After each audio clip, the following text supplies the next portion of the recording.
And I work for the Salvation Army in Australia. And to me, gender-based violence is violence often perpetrated towards women, and it's a variety of things. It's not as simple as saying it's physical violence, someone hitting someone. It's about anything that elicits a significant fear or trauma response. So that can be psychological, there can be elements of gaslighting. It's the way that you're treated, often in a pattern of ongoing behaviours, that to me is gender-based violence. And it can look different in so many different homes. So for me, the question is always, has it produced a fear response? Am I anxious? Where do I feel something in my body when this person is around me or using these behaviours? And to me, gender-based violence is a choice that a perpetrator makes in how they're going to dominate someone or control them. And it's unfortunately far more common than we actually want to sometimes realise. And it took me such a long time for me to be able to realise that I was experiencing it, because I was so in tune to look for physical acts of violence. But there were so many other ways that my perpetrator used violence against me. I'd encourage women to be alert to signs in their bodies, not just think about whether it's something you've been trained as an act of violence, but realise where you're holding yourself back, you're hiding yourself away out of fear of how someone else will respond or what they'll say you can and can't do. There is help available, but unfortunately sometimes we have to be the ones that take that first step to acknowledge, I'm afraid. I'm experiencing gender-based violence and I need someone to help me.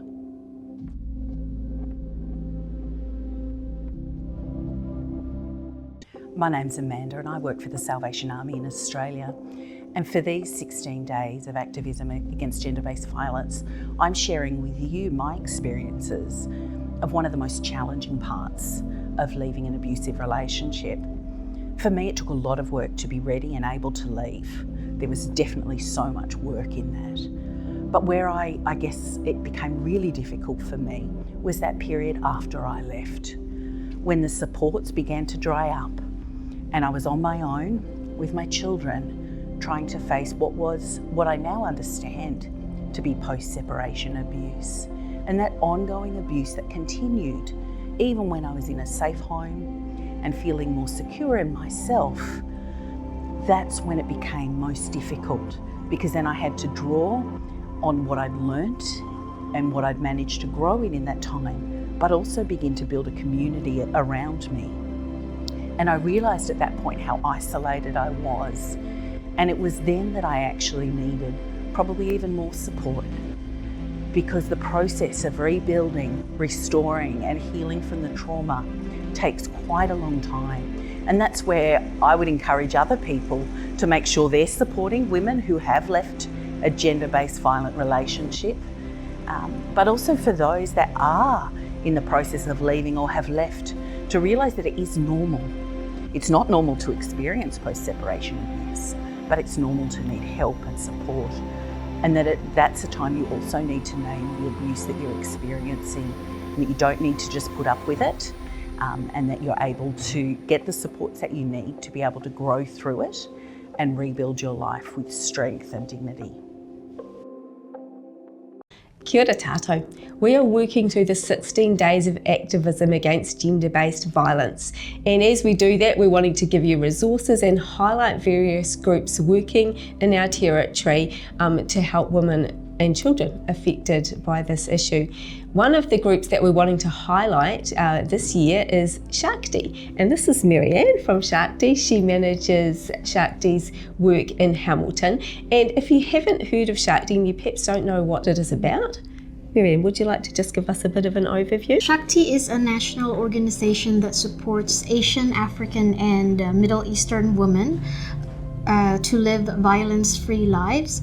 It is led by ethnic women for ethnic women who are from the same communities that deeply understand not only the violence, but also the language barriers, the isolation, and the cultural considerations that make it so hard for these ethnic women to reach out for help.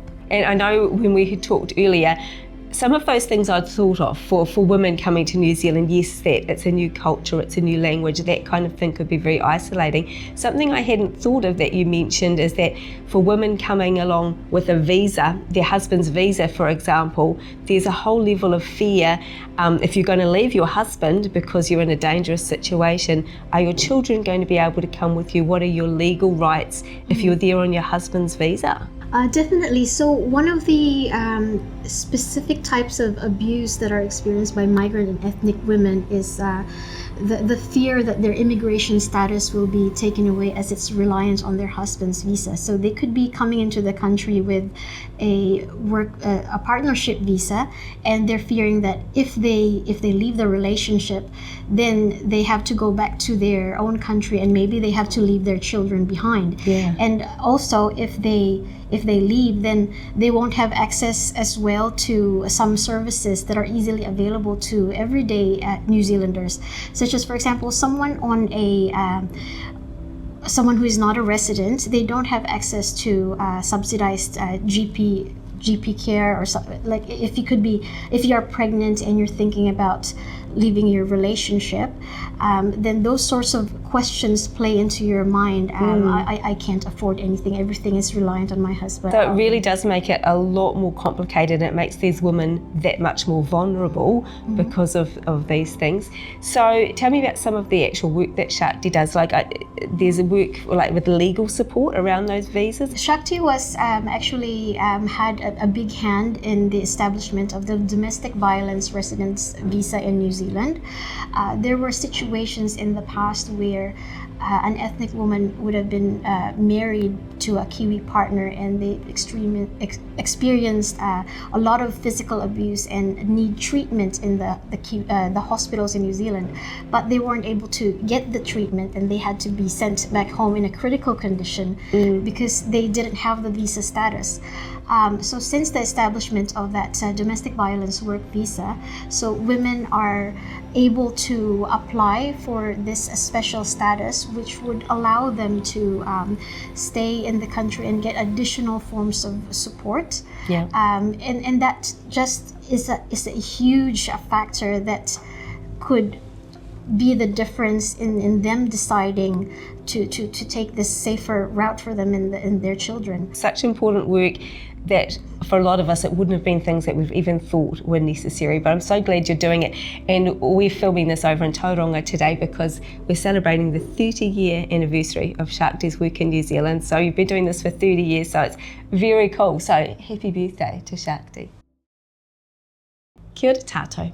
We're working through the 16 days of activism against gender-based violence, and we've been highlighting the work of a group called Shakti that work with our refugee and immigrant women to help them be safe here in Aotearoa, New Zealand. And so I've got Marianne with me, and Marianne works for Shakti in Hamilton, but I'm interested to know a little bit about your story. And you weren't always working for Shakti. You came to Shakti, I understand, because you needed to reach out for help yourself. Do you mind telling us a little bit about how you got in touch with them? I first got involved with Shakti because I was an ex-client of Shakti, and the good thing about our organization is 40% of our staff are former clients. So it is an organization that really values the lived experience of their staff. So my story started with Shakti started back in 2014. So I just came from the Philippines, and like many other migrant women, come to the country with a lot of good hopes and expectations of starting a new life here with my partner.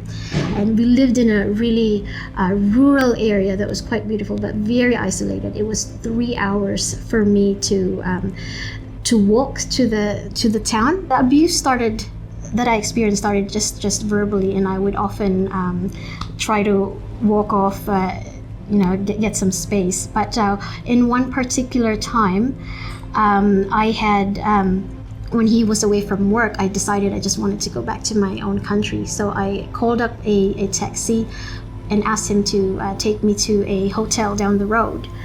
And what happened was he was very upset that I said that I was going to go back to my own country, and somehow he managed to track me down. And I remember just hearing this loud voice from outside my hotel. It was, "Marianne." So I poked my head out of the window, and there he was on the ground. And when he saw my head out the window, he climbed, using the windowsills. He climbed from the first floor to the third floor and went through the window. Started grabbing me by the hair with one hand, and on the other hand he used to grab my suitcase with a wheelie and proceeded to drag me down by the hair, 3 levels down, all the way to the car, shoved me in the car, and I kept falling down, and he kept pulling me up by the hair and punching me in the chest and on the head. So that was the first time that I ever experienced the physical violence. Once someone starts hitting you, it just becomes more and more acceptable within the relationship for a person to resorting to that level of violence. And going now to how I reached out to Shakti, in one particular bad fight, I had sneaked away in the middle of the night and somehow made my way into town. I rung up Shakti, who operates a 24/7 crisis line. So how did you know to get in touch with Shakti though? Was it just a Google search? I Google searched, and it came up because they on the Google search, it said that they were offering support for ethnic and migrant women, and I thought, well that's me. That's the perfect place to ask help from. Yes.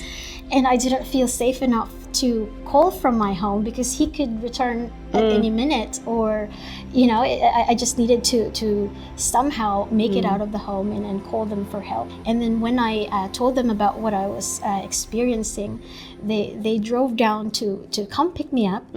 And at that time, their Wellington safe house had just opened, and I was the second woman they supported in that safe house. So very practical, hands-on help. Someone's willing to drive in the middle of the night to pick you up. Definitely. And how did that make you feel that someone was willing to do that for you? Well, it gave me a sense of relief that there were people out there who would go out of their way, pick me up from so far away, and make sure that I was safe. But Carla, I wish I could tell you that my story ended there, and when they picked me up, that I lived a violence-free life afterwards. But it's not the case. Like with many women, we take women who are experiencing family harm usually take 7 times of going back and forth to their partner in an abusive relationship before they decided to finally leave. Yeah. So while Shakti did help me, I did go back and forth for me 13 times before I finally decided to make that final cut and leave the situation. I reached out to them again for help in 2017 and ended up again in their safe house in Auckland. And they continued supporting me, and after all this has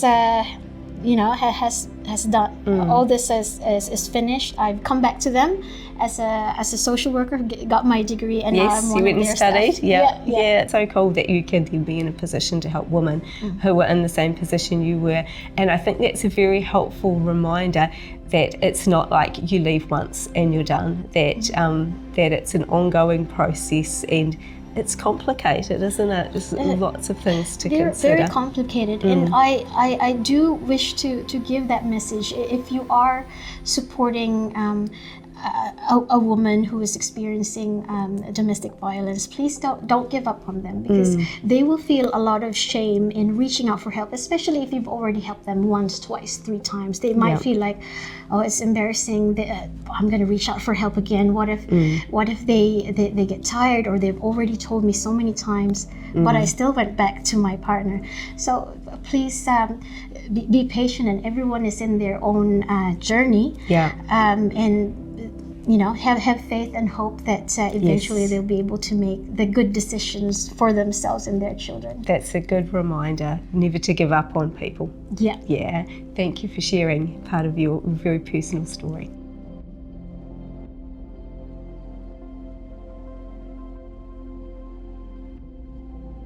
Kia ora tātou. We are working through the 16 days of activism against gender-based violence, and we've been highlighting the work of an amazing organisation called Shakti and the work that they do with ethnic and immigrant women to keep them safe in Aotearoa, New Zealand. So, talking to Marianne, who runs the work of Shakti in Hamilton, and wanted to just close this series of interviews that we've been doing by asking you kind of the next question, which is, so what then? What can we do to help? What's the messages that we can be giving to women if we know of women who might be in dangerous situations? And also, is there anything that we can do to support the work of Shakti? I think a good way to help support Shakti is doing volunteer work. I'm reaching out to our offices and seeing if you've got any ideas on how to support migrant women. We're always looking for partnerships. If you're part of an agency who already does some charity work, we're looking to link up to those organizations, and for individuals as well. We appreciate time to help us through, even if it's just admin work or supporting our women. For example, some of them might need help getting taken to English language lessons. So there's opportunities for volunteering if anyone out there has got some spare time. And Shakti has a number of branches through New Zealand, is that right? Yes, so we have 5 safe houses around the country, 2 in Auckland, 1 in Tauranga, Wellington, and in Christchurch, and we have 2 drop-in centres, Dunedin and in Hamilton. So in all of those places, volunteers would be greatly appreciated. And I'm holding in my hand this book here, and this book has come out as part of your 30th anniversary. It's the birthday. We're celebrating 30 years of Shakti in New Zealand, and I understand people could buy this, and that would be a really simple way that people could get behind and make a donation to Shakti. So we'll put the details up of that along the screen. So coming back to women in New Zealand, we want to keep all of our women safe. What's your word of advice for somebody who might be in a dangerous situation or who might perhaps have fears about a friend of theirs? I would just definitely say, please reach out for help. There's a lot of places that are available, not just Shakti, but the women's refuges around the country. We operate that 24/7 crisis line. Even if you're not ready to make that decision to leave right away, but you just need someone to talk to and give you some options, give you some ideas. We're not ready to leave straight away sometimes, but it's helpful to be able to talk about that situation with someone who is who has a lot of empathy, understanding, and who knows what's available, what resources are available for you to help. So reach out, and you're not alone. Definitely, you're not alone. So sometimes we don't have our extended family here. They're all overseas, or maybe the community that is around us is not supportive of you leaving the relationship. But agencies like Shakti, we can be part of that circle of support, so we can be your community. Thank you. So the word is reach out. Do something, talk to someone, get an outside voice to let you know that you're not alone. And happy birthday, Shakti. Thank you.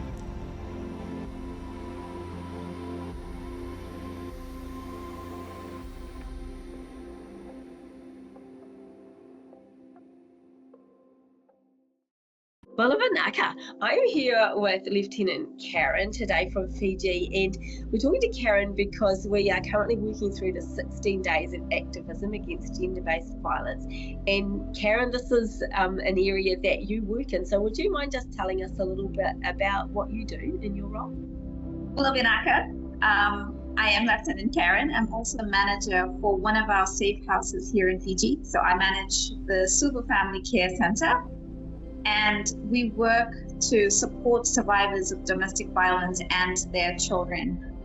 Also, I'd like to take this time to thank everyone who donated through the Love Offering at Congress. That financial support goes a long way in working with our women and children here who are very vulnerable. Yeah. Yes, you're a little bit famous now. We saw you on the stage at Congress and as well as on the screen, and that was very cool actually to see something of the place. So it's really great that people have supported your work, and I know that money will go to really good use. So you said you run a safe house, is that right? Yes.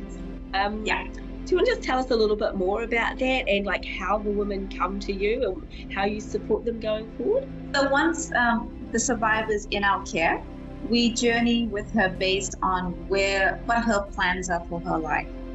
Some will come for an overnight or a week, where they're still trying to decide if they will go back, or some come already having decided that they will never go back to the perpetrator. And then we journey with them based on whether they want to find employment, what kind of accommodation they will live in, or go to school.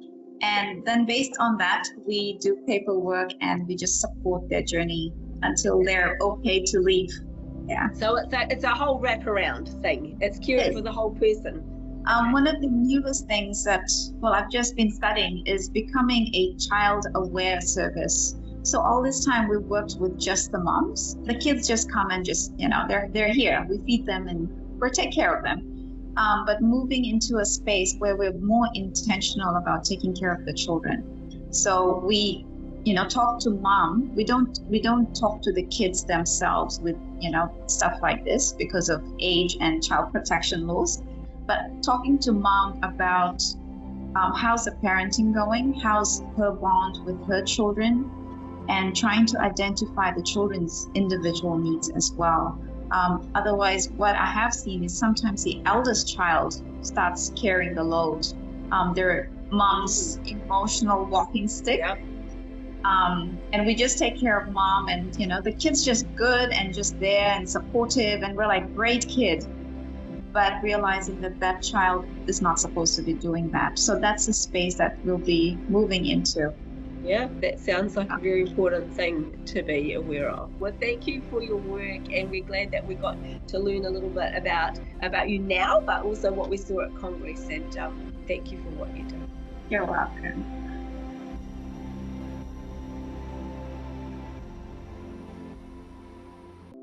Bolivanaka. As we're working through these 16 days of activism against gender-based violence, we're having some great conversations with people and learning about some amazing things that are happening around our territory. And Lieutenant Karen is somebody who's very active in this space, as she is the manager of the Suva Family Care Centre, which is for survivors of domestic violence. And so, Karen, I just wanted to ask you if you had a word of advice for anybody who might be supporting or perhaps be worried about someone. They might have someone that they feel is in an unsafe situation, and it can be very hard to know, should I intervene, what's a helpful thing to do, what's not. Have you got any thoughts? Yes, so if you're worried that someone might be going through domestic violence, the first thing you would do is have a conversation with her. So quite often survivors feel and they believe that they're completely alone. There's no one who will understand them, no one really cares. And it's possibly, they'll believe that it's their fault because the domestic violence situation is really about control. So that's what the perpetrator will tell her.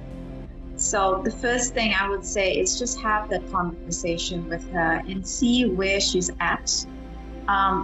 There is this tool that I use, and it's called the cycle of change.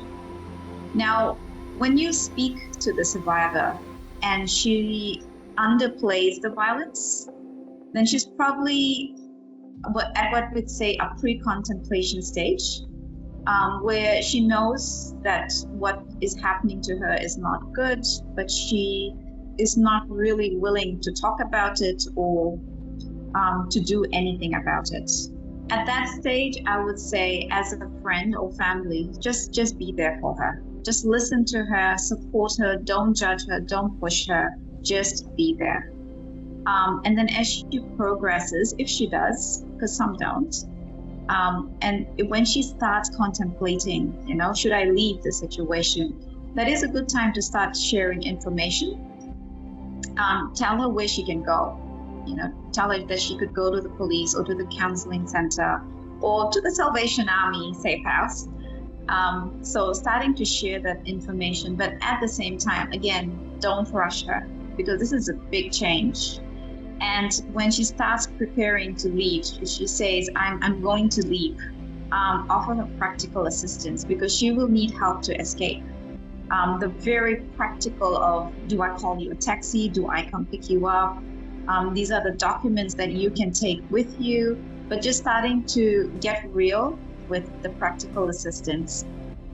Once she's ready for action, is the time to help her leave if she needs that, and then just journeying with her from there. So really referring her to the professionals, so the counseling center or the police, and then just being her emotional support through the journey forward. Thank you. So there's some good steps in there, and it is steps, isn't it? It's a big thing. It's not going to be an instant change. I love starting with a really good, honest conversation, just saying, look, I'm here and I'm a bit worried, and we'll share that link for that tool that you mentioned, because that might be helpful for people. The practical stuff, the providing with information, so we can prepare ourselves to help others by simply knowing these are the places that you can go. But I take too from what you said, just that message of getting alongside our friends actually in any situation and saying you're not by yourself, because we all need to know that, don't we? Thank you so much, Karen, for those tips and for all you do. Great to talk to you.